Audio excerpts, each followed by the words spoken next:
Well, I'm excited to be on having this conversation with Bibie, the CMO of Del Monte Foods. I am Clara Bowman. I am the VP of West Coast Sales for Volta Media, which is a network of electric vehicle charging stations that are powered by media. We are strategically placed outside of grocery stores, shopping malls, lifestyle centers across the US. And we're equipped with 55-inch digital media screens, so perfect for brands to reach consumers in their everyday lives. And I will kick it off to Bibie to introduce herself. All right. Hello, everyone. I am Bibie Wu, and I'm the Chief Marketing Officer of Del Monte Foods. We are actually located in the East Bay in Walnut Creek, for those of you guys who are here in the Bay Area. I took Bart out here. It was very, very convenient. But Del Monte Foods, it's a 130-year-old brand and company. Obviously in the business of fruits and vegetables, and what could be better for you than fruits and vegetables, but we're also a portfolio of different brands and multiple categories. So in addition to the Del Monte brand, which hopefully all of you guys are very, very familiar with, we have brands like Collagen and Kitchen Basics, which is in broth and stock. We have some new brands that I'm going to talk about as well that we've launched into different categories. And it's just been a wonderful company for me to be at. I've been there for almost 6 years, which is quite a long time. It is. But definitely something that is really near and dear to my heart. I've been a brand marketer in CPG for over 20 years. Always been excited to work on brands and categories that are a part of everyone's everyday lives, as I'm sure a lot of you guys here, that's really what attracts you to marketing. So delighted to be here, Clara. I'm excited to jump into a few questions. So, can you share some background on the history and heritage of Del Monte Foods and how it aligns with your mission to create a healthier and more hopeful tomorrow? Yeah, absolutely. Like I mentioned, Del Monte is a brand that's been around for over 130 years. It actually started in the Monterey Bay Peninsula. There was a Hotel Del Monte, and among other things, people really loved it for its coffee. So many people don't know that we started first with branded coffee. But in that Monterey Bay area, you can imagine there was a bunch of food products and categories, sardines and tuna, and then there was the California Packing Association, which packed and canned peaches. And so over time, that's how really the Del Monte brand came about. And you mentioned our mission really is to create a healthier and more hopeful tomorrow by bringing accessible nutrition to all. And so when we think about accessible, it's not just, can I get it, convenient distribution at the store, but accessible in terms of, the price point and the value, accessible in terms of it tastes great and it's something that everyone in your family would really love. And so, when I joined about 6 years ago, that's one of the main reasons, right? Everyone knows and loves the Del Monte brand, but I would say it had gotten a little bit, I'll say, dusty over the last few years. There had been so many different kind of ownership structures and parent companies over time, and sometimes the brand, and it was, sometimes it was important to brand build and innovate, and sometimes it wasn't. It was coming off a period where it really wasn't about innovation and marketing, and so there was an opportunity to really reinvigorate the brand. And I've always been attracted to brands like that, where you can come in, there's a strong heritage and awareness, really great brand DNA, but had been kind of languishing. And so then as a marketer, how do I bring things like product and packaging innovation? How do I start marketing this brand in a contemporary way and really start getting that company and that brand back on a growth track? That's an exciting opportunity for you too, to come in at that time. Absolutely. Can you discuss the challenges and opportunities you've encountered in modernizing heritage brands like Del Monte Foods, especially in the context of changing consumer preferences and expectations? Yeah, absolutely. I do think brand relevance is all about knowing who your audience is, who your users are, your loyalists, understanding what is the value and what's the DNA of the brand, but being agile and being modern and making sure that you're looking at that through the lens of today's world and today's consumers. So I always say it's not just your grandmother's Del Monte, right? Not everyone is making pineapple upside down cake these days. And if you think about the brand DNA, and how we stood for convenience, right? Canning food, wow, mind blown, so convenient. Well, people are a lot more on the go these days. So while canned food is still very convenient, we needed to get into other packaging formats like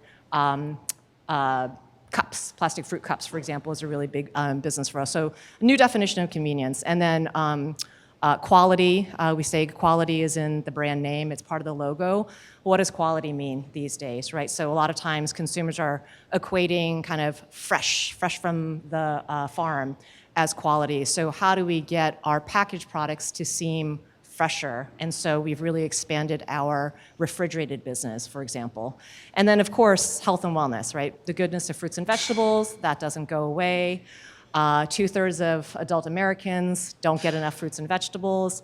And so how do we bring the fruit and vegetable to the audience in a convenient way at a good value, but then also up the ante in terms of added health benefits? And so now we have products that have like turmeric for gut health, and aloe for great skin and nails, and probiotics for your digestive system. So it's all about reimagining and making more contemporary those benefits that have been really inherent to the brand for over 130 years.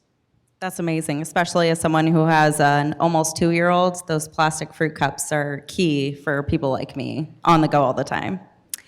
As the CMO of Del Monte Foods, how do you integrate marketing and product innovation to adapt to changing consumer trends? Can you share some specific examples of this approach in action?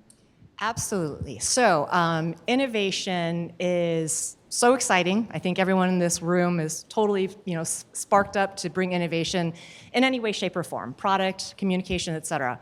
I feel really lucky because in my role as the Chief Marketing Officer, it's a little bit unusual for your average CPG because I actually have not only the brand teams and marketing centers of excellence, et cetera, reporting into me, but I also have research and development, which is super cool. And so, of course, for my entire career, I've been connected at the hip with R&D, with product formulations and product improvements and cost savings, but to actually bring those two departments together into one department has been phenomenal. And it was by design, right? It was because we recognized that we really needed to jumpstart fresh thinking in both our communications, our brand strategy, as well as our product, right?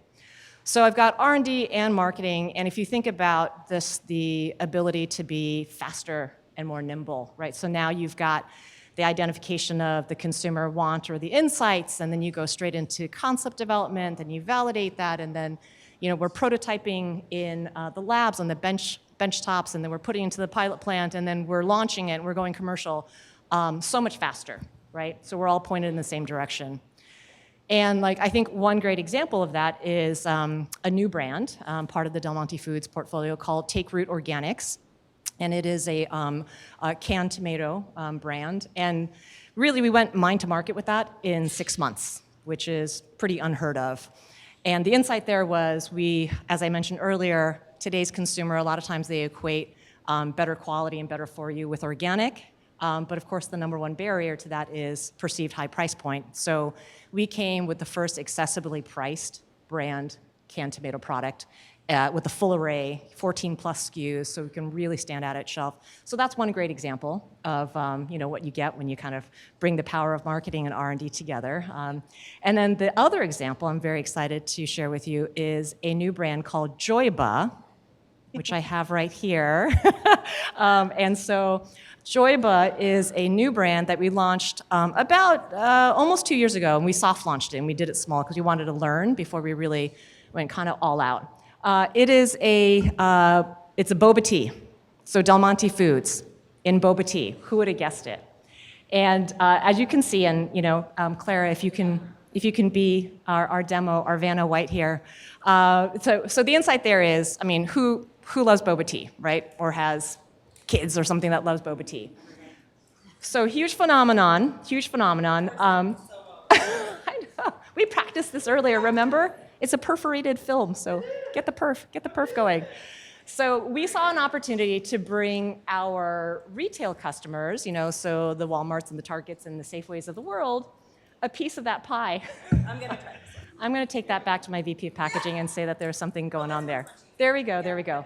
And so we launched Joyba, which is the first ever ready-to-drink boba tea. And it's with popping boba. And it's got this super cool integrated straw, which Clara is going to demonstrate perfectly for us right now.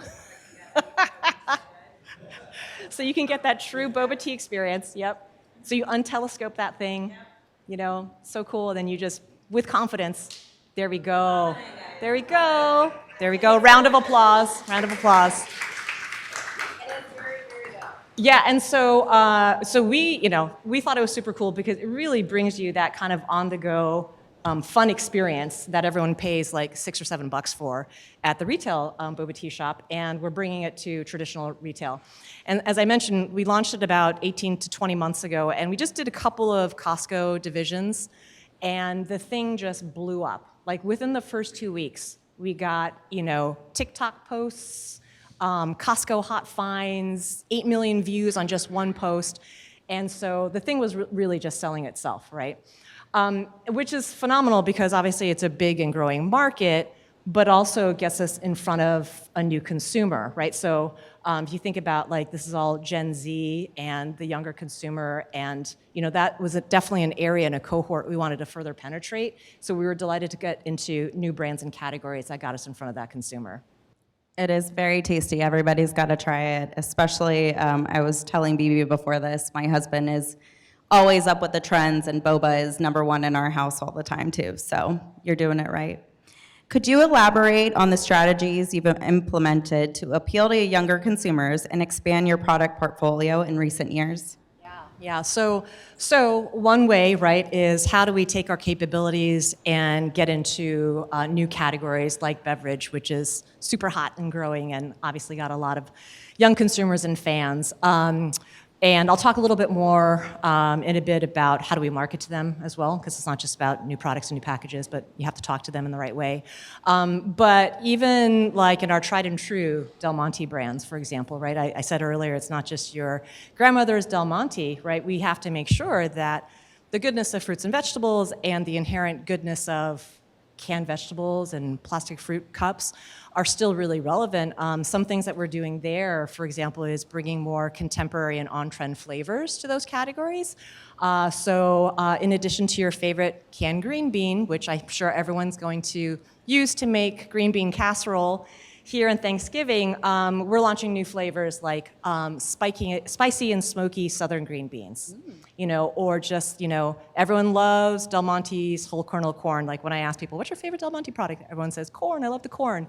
It's awesome, but we're also bringing things like Mexican street corn, elote style, to that. So staying contemporary that way and really appealing to those younger consumers.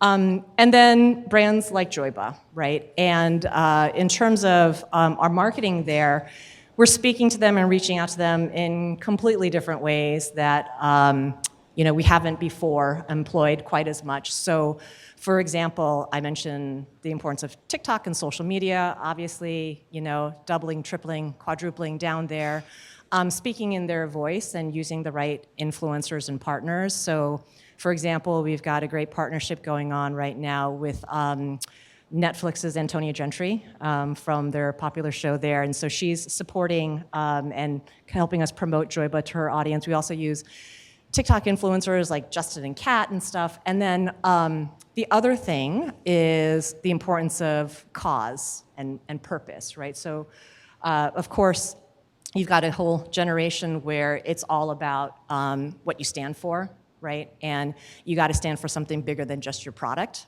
And so for Joyba, it's about joy and it's about connection. So we've started a cause marketing partnership with the Born This Way Foundation, which is Lady Gaga's foundation. Very cool. I'm still not quite spending at the level where I get to be backstage, but Soon enough. We'll make it there. But it's a great cause. I mean, one of the things that we're partnering with them on is just, kind of the Be There campaign. How do you be there for your friends? And we've got a campaign called Real Talk through Joyba. And so really, encouraging people to connect over something like enjoying a Joyba, connect and talk and really support mental health through that way. So really exciting stuff. That is exciting. This goes right into what sustainability efforts has Del Monte Foods focused on? Yeah. purpose, standing for something, really good and bigger than yourselves. And of course, that extends to sustainability from the standpoint of good for the planet. One of the things that we talk about a lot at Del Monte is that we are growers of good. And you think about good for you with our healthy product line. You think about good for your family and your community, so connection, creating those connections over food and cooking. And then, of course, good for the planet.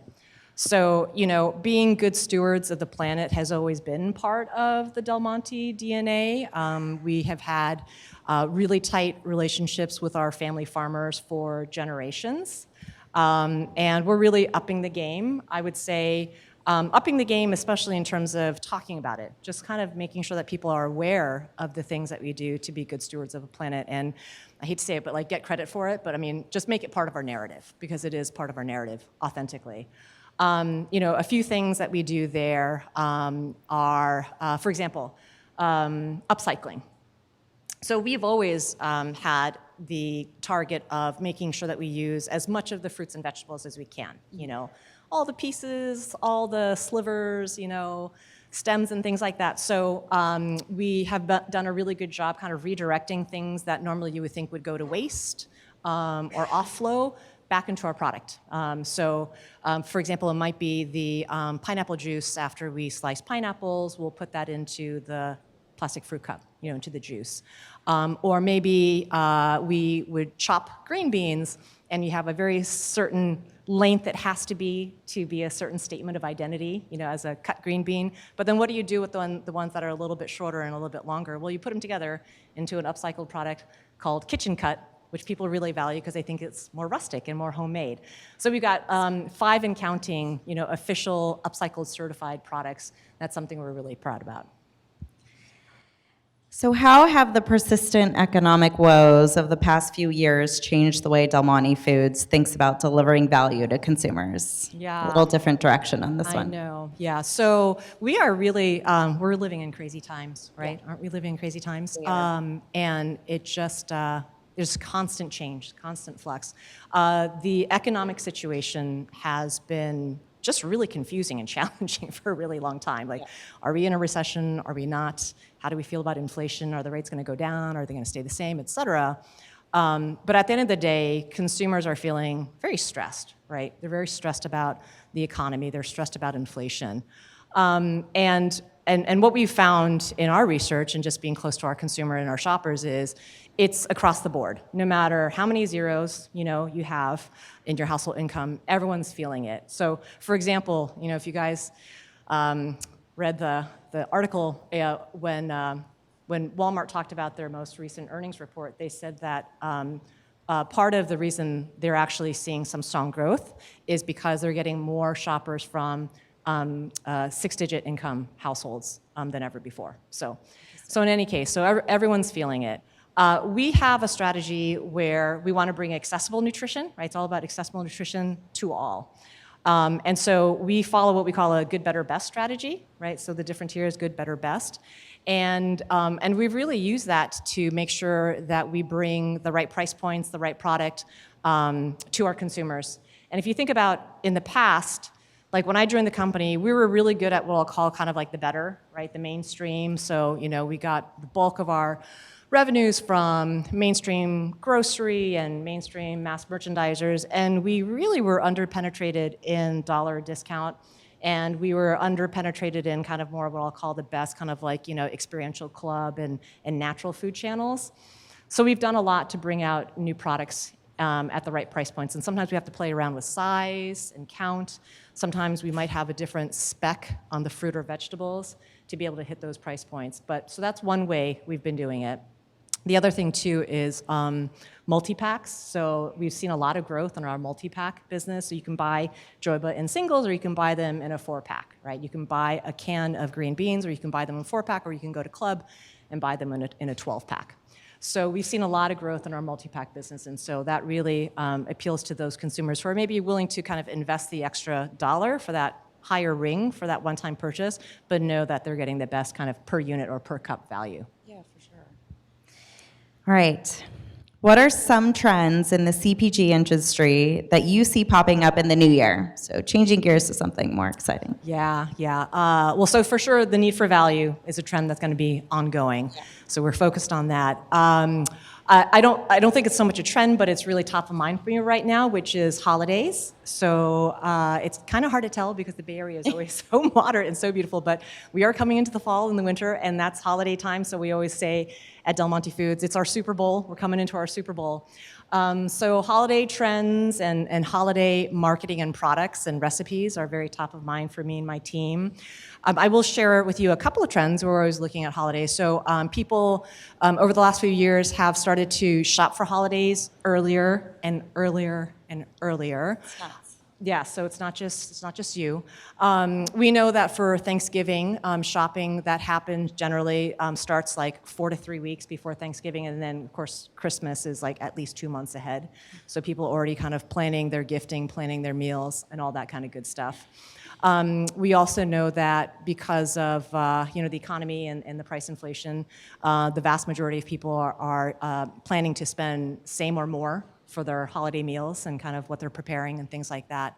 And we know that everyone wants to make their holiday classics like the peach cobblers and their green bean casseroles, but we're putting, kind of familiar with the twist type of recipes out there, so maybe it's a little spicier, maybe we've got a few more exotic ingredients into our recipes. So holiday, that's one trend we're keeping our eye on.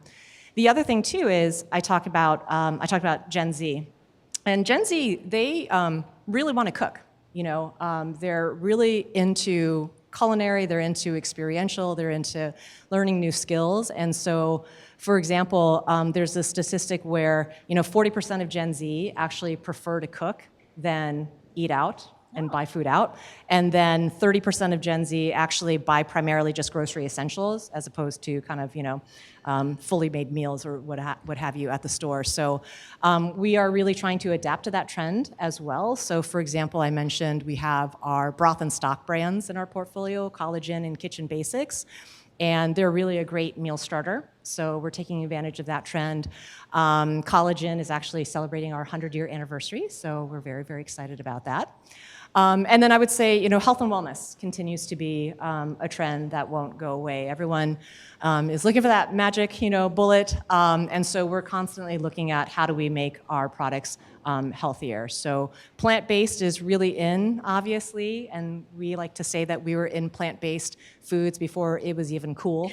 But obviously our portfolio is really well adapted to that. And then as I mentioned earlier, we're just upping the ante and bringing more, I'll say presence of positives. So like those antioxidants and the healthy spices, and we're even looking at things like adaptogens and incorporating that into our products going forward. I mean, with the holiday trend thing, how early are you having to start those holiday campaigns nowadays? I mean, it just keeps getting earlier and earlier every year. It does, yeah. And so we're in the thick of it, right? We are absolutely in the thick of it. And we actually see our retailers starting earlier and earlier. So for example, Walmart, world's biggest retailer, came out and said, we are going to start Thanksgiving super early because we know consumers are shopping earlier and we want to load up their pantries. So they actually started their, what they call the holiday meal train. So if you walk into Walmart and down the action alley, it is pallet after pallet of holiday items, including Del Monte canned vegetables for $1. And actually, their CEO was on, I don't even know, it was Kramer or something like CNN, and was talking about the holiday meal train and how they're starting basically, they started before even Halloween was over. And they had the basket there and all the hot price points, and Del Monte was part of that basket, so yeah. It's wild. Okay, well, we have, I think, a couple minutes for some questions, if anyone has some questions in the audience. A few years ago, it was at Hint. And Clara Golden, the founder of Hint, was talking about how e-commerce and direct-to-consumer was their big focus. And I thought at the time, this woman's got to be crazy. Like, who's going to order water online? But lo and behold, a few years later, like 5 cases of Hint show up at my house every month. So apparently, my wife, and I'm sure a lot of other people. How important are you? Do you see direct-to-consumer for Del Monte, and a lot of CPGs struggle with having the data to provide a personalized experience for customers. How do you overcome that? Yeah, we're not quite there yet. I would say we're not quite there yet. We've been growing our e-com business, by leaps and bounds there, and we're still a little bit underdeveloped there relative to the rest of our category. But so much more work to do, I think, on trying to evaluate if that's the next place we're going to go. But good question. I get served up the Hint DTC ads all the time in my socials too. So.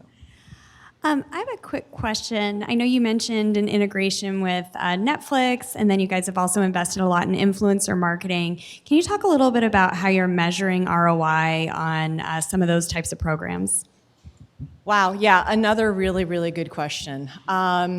So we look at, I'm sure, all of the same KPIs that you do. So we look at we look at engagement KPIs. We do some studies where we try to get after a ROAS as well.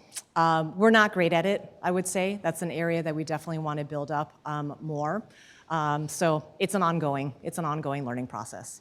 All right. Well, thanks, guys. Thank you very much. Kick it back over to Mark. Thank you very much. Great panel.